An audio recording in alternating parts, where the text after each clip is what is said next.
대해서 우리가 듣고 배우게 되었습니다. 마태복음 3장의 말씀의 가장 핵심은 회개하라 천국이 가까웠느니라 라는 말씀이라고 할 수 있겠습니다. 자, 세례 요한이 등장하게 됩니다. 세례 요한이 유대 광야에서 전한 첫 번째 외침은 회개하라 천국이 가까이 왔느니라 라고 하는 메시지입니다. 세례 요한의 메시지는 두 개의 메시지인데, 첫째는 회개하라 라는 메시지이고 둘째는 천국이 가까이 왔다라는 메시지입니다. 이 두 가지의 메시지는 세례 요한이 우리에게 하는 메시지인데, 첫째는 회개하라라는 것입니다. 오늘 본문에 세례를 받기 위하여서 세례 요한에게 나오는 바리새인과 사두개인을 향하여서 세례 요한은 일침을 가하고 있는데요. 자, 선지자 이사야를 통하여 말씀하신 자라 일컬은 자, 광야에서 외치는 자, 그 자가 세례 요한이죠. 너희는 주의 길을 예비하라, 그가 오실 길을 곧게 하라 하였느니라 라고 말씀하고 있습니다. 제가 예비하시는 하나님을 통하여서 바로 이 하나님이 예수 그리스도께서 이 땅에 오시는 그 길을 예비하기 위하여서 준비된 사람들에 대해서 여러분들에게 꼭 이렇게 전한 그런 말씀들이 있죠. 이 가운데 세례 요한은 예수님이 이 땅에 오시는데 준비하는 그런 자로서 하나님이 예비하신 그런 사람이었습니다. 요한은 낙타털 옷을 입고 허리에 가죽띠를 띠고 음식은 메뚜기와 석청이었다라고 우리에게 말해주고 있는 것은 세례 요한의 생활이 얼마나 검소하고 단순했고, 또 그의 식생활을 통하여서 그가 일정 부분 이상의 음식을 탐욕하지 않은 그런 사람이고 청렴결백한 그런 사람이라는 것을 이 4절의 말씀을 통하여서 우리에게 전해주고 있는 것입니다. 자, 그때에 이제 예루살렘과 온 유대와 요단강 사방에서 그에게 다가와 자기들의 죄를 자복하고 요단강에서 그에게 세례를 받더라라고 기록하고 있습니다. 세례 요한을 사람들은 선지자로 알고 있었습니다. 이스라엘에서 세례 요한은 그동안 끊어졌던 어떤 선지자의 그런 직분을 잇는 그러한 사람으로 사람들이 인식하고 있었기 때문에 이 세례 요한의 말에 많은 사람들이 따랐습니다. 7절 말씀에 보면 요한이 많은 바리새인들과 사두개인들이 세례 베푸는 데로 오는 것을 보고 이르되 독사의 자식들아, 누가 너희를 가르쳐 임박한 진노를 피하라 하더냐라고 말하고 있죠. 여기서 보면은 세례 요한의 세례를 받기 위해서 심지어 그 당시에 예수님을 이렇게 배격하고 예수님을 뭐라고 해야 될까요? 예수님을 어떻게 해서든지 죽이려고 했던 바리새인과 사두개인들조차도 세례 요한에게는 존경을 표시하고 그를 존경하고 그를 선지자로 대우해서 그에게 나와 세례를 받으려고 했다는 것은 우리에게 큰 의미를 지니고 있습니다. 자, 그러나 세례 요한은 이러한 바리새인들과 사두개인들을 독사의 자식들아라고 그들에게 외치고 있습니다. 그러면서 누가 너희를 가르쳐 임박한 진노를 피하느냐. 세례 요한이 바리새인과 사두개인들에게 하는 첫 번째 외침은 독사의 자식들이라는 외침입니다. 우리는 이 독사의 자식들에게 말하는 이 말씀을 잘 알아야 됩니다. 그러면 세례 요한은 왜 회개하라 천국이 가까웠느니라라고 외치면서 자신한테 세례를 받고 다른 사람이 볼 때는 어때요? 회개하기 위하여서 나아왔다고 생각되는 바리새인과 사두개인들에게 왜 그렇게 독사의 자식들하고 외치는 것일까? 의문을 표할 수 있죠.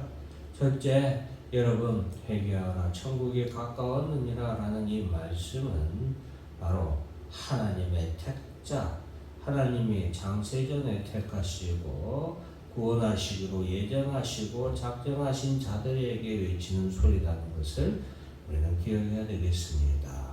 여러분 바리새인과 사두개인들에게 세례 요한은 회개하라 천국이 가까웠느니라 라고 외친 것이 아니라 하나님의 택한 백성들에게 회개하라 천국이 가까웠다라고 외쳤던 것입니다. 우리가 이러한 것을 통해서 또한 복음을 전할 때에 우리가 택한 백성들에게 전하기를 힘써야 되겠다는 것을 알아야 되겠죠. 자, 그리고 이 바리새인과 사두개인들 향해서 세례 요한이 외친 말은 바로 독사의 자식들아라고 말하고 있습니다. 세례 요한이 이렇게 바리새인과 사두개인들에게 독사의 자식들아라고 외친 것은 우리에게 많은 것을 의미해 줍니다. 우리가 구속사의 역사를 통하여서 이 세상에 사탄 마귀, 즉 하나님이 아담과 하와 이후에 뱀의 후손들이 예수 그리스도, 즉 여자의 후손과 더불어 원수가 되고 결국에는 발꿈치를, 뱀의 후손은 여자의 후손의 발꿈치를 상하게 하는 것을 이미 하나님께서 말씀해 주셨잖아요. 그와 마찬가지로 사탄 마귀의 후손은 결국에는 이렇게 바리새인과 사두개인을 통하여서 결국에는 예수 그리스도를 십자가에 못 박혀 죽게 하는 지경에 이르는 그런 역사의 진행이 이루어지죠. 그래서 우리가 이러한 바리새인과 사두개인을 향해서 세례 요한이 독사의 자식들이라고 한 것은 그들이 바로 사탄 마귀의 후손이고 뱀의 후손이라는 것을 말하고 있고, 그러한 그들에게는 천국이 가까운 것이 아니라 뭐가 가까웠다라고 말하고 있습니까? 진노가 임박했다라고 말하고 있죠. 그래서 우리는 이런 회개하고 천국이 가까운 것은 하나님의 택한 백성들에게 향한 메시지라는 것을 우리가 알아야 되겠고, 믿지 아니하는 자들 또 뱀의 자식들에게는 그들에게는 회개하고 하나님 앞에 나오는 제사함이 허락된 것이 아니라 그들에게 준비된 것은 바로 임박한 진노가 준비되어 있다라는 것을 기억해야 되겠습니다. 10절 말씀 같이 한번 읽어볼까요? 이미 도끼가 나무 뿌리에 놓였으니 좋은 열매를 맺지 아니하는 나무마다 지켜 불에 던져지리라. 이미 도끼가 나무 뿌리에 놓였다라는 것은 하나님의 결정, 하나님의 심판이 이미 결정났다라는 것이죠. 그래서 좋은 열매를 맺지 아니하는 나무마다 지켜 불에 던져지리라라고 말씀하고 있습니다. 나는 너희로 회개하기 위하여 물로 세례를 베풀거니와 내 뒤에 오시니 나보다 능력이 많으시니 나는 그의 신을 들기도 감당하지 못하겠노라. 그는 성령과 불로 너희에게 세례를 베푸실 것이요 라고 말하고 있습니다. 예수님의 존재는 바로 세례 요한이 그들에게 베풀었던 세례의 본체임을 말해주고 있습니다. 즉 세례 요한은 장차 오실 예수님이 어떤 세례를 주실 것인지에 대한 그림자와 같은 그런 세례를 베풀었다고 하면, 이제 예수님이 베푸시는 세례는 불과 성령으로 세례를 베푸는 제3의 세례요, 또한 그 세례는 속죄함의 세례임과 더불어서 구원함 그리고 영생에 이르는 세례라는 것을 세례 요한은 예수님의 세례에 대해서 말하고 있습니다.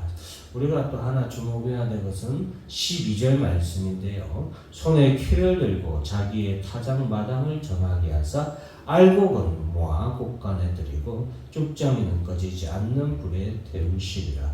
예수님은 이 땅에 오시기를 손에 키를 들고 자기의 타작마당을 구별하기 위해서 오시는, 오늘 우리가 맥주감사주일로 지키는데 바로 추수하러 이 땅에 오시는 예수님을 우리에게 말해주고 있습니다. 세례요한은 예수님이 손에 키를 들었다라고 우리에게 말하고 있죠. 키는 역할이 무엇이에요? 알곡과 쭉정이를 구분하기 위해서 곡식을 터는 것이 바로 키의 역할이죠. 그래서 예수님은 알곡과 쭉정이를 구별하기 위해서 이 땅에 오셨고, 예수 앞에 예수의 이름을 믿는 자는 알곡으로 곳간에 들여지게 되고, 예수의 이름을 믿지 아니하고 그를 영접하지 아니하는 자는 쭉정이로 꺼지지 않는 불에 태우시기 위하여서 이 땅에 오셨다. 그러므로 회개하라 천국이 가까웠다라는 세례 요한의 외침은 예수 그리스도의 사역, 예수님이 이 땅에 오신 것을 우리에게 말씀하고 있습니다. 이때에 예수께서 갈릴리로부터 요단강에 이르러 세례 요한에게 세례를 받으러 오십니다. 그때의 세례 요한은 내가 당신께 세례를 받아야 할 때인데 당신이 어찌하여 내게 오십니까? 라고 말할 때에 예수님은 내가 내게 세례를 베푸는 것이 합당하다. 이것을 통하여서 우리가 모든 의를 이루는 것이 합당하다라고 말할 때에 세례 요한이 허락했다는 것은 예수님의 말씀을 인정하고 받아들이고 예수님에게 세례 베풀기를 그가 허락하는 것을 우리에게 말해주고 있습니다. 실제로는 예수님이 세례 요한이 자신에게 세례를 베푸는 것을 허락하신 것을 세례 요한이 인정하는 것을 말할 수가 있겠죠. 그래서 예수께서는 세례를 받으시고 물에서 올라오실 때에 하늘이 열리고 하나님의 성령이 비둘기같이 내려 자기 위에 임하심을 보시더니 라고 말씀하고 있습니다. 이것은 예수님이 바로 당세 전부터 하나님이 우리에게 예정하신 우리의 구원자이시고 메시아 그리스도이심을 우리에게 말해주시고 바로 예수님이 성령으로 세례를 주실 분임을 우리에게 증거하는, 사람이 증언하는 것이 아니라 하나님이 우리에게 증언해 주시는 장면이라고 할 수 있겠습니다. 그래서 17절에 다 같이 보면은 하늘로부터 소리가 있어 말씀하시되 이는 내 사랑하는 아들이요 내 기뻐하는 자라라고 하늘로부터 소리가 있었다. 즉 예수님의 증언은, 예수님에 대한 증언은 세례 요한이 증언한 것도 있겠지만 가장 명확한 증언, 예수님에 대한 증언이 참되고 진실된 것은 바로 하늘로부터 소리가 있어 하늘로부터 증언한 거다. 어떤 증언입니까? 예수님이 내 사랑하는 아들이고 나의 기뻐하는 메시아 그리스도라는 것을 하늘로부터 증거가 된 것을 우리에게 말하는 것입니다. 그래서 성경은 이렇게 우리에게 그리스도로 이 땅에 오신 예수가 바로 우리를 회개하고 하나님 나라로 천국으로 인도하실 메시아 그리스도라는 것을 우리에게 말해주고 있고, 그 예수님은 바로 불과 성령으로 우리에게 세례를 베푸실 분임을 우리에게 말해주고 있는 것을 지금 마태는 우리에게 전하고 있습니다. 그래서 사람의 증언도 우리는 참 중요하겠지만 그거보다도 더 중요한 것은 바로 하나님이 직접 이는 내 사랑하는 아들이요 내 기뻐하는 자라고 직접 하나님께서 예수가 그리스도이시요 하나님의 아들이심을 증언하고 증거했다라는 것을 우리는 꼭 기억해야 되겠습니다. 창세 이래로 하늘로부터 이러한 증거를 받은 이는 명백히 아무도 없다라는 것을 기억하시고, 예수가 그리스도이시요 하나님의 아들이심을 믿고 회개하여서 하나님 나라에 이르는 성도가 되기를 바랍니다. 기도하겠습니다. 하나님 아버지 감사합니다. 오늘 세례요한은 회개하라 천국이 가까웠느니라 라고 말씀하셨습니다. 하나님 아버지의 말씀대로 우리 성도들, 교회들 하나님 앞에 회개하고 예수 그리스도 앞에 나와 하나님 나라를 하나님 바라보게 하여 주시기를 원하옵나이다. 오늘도 독사의 자식들은 이 세상에서 하나님의 나라와 하나님의 백성들을 대적하여 하나님 계계를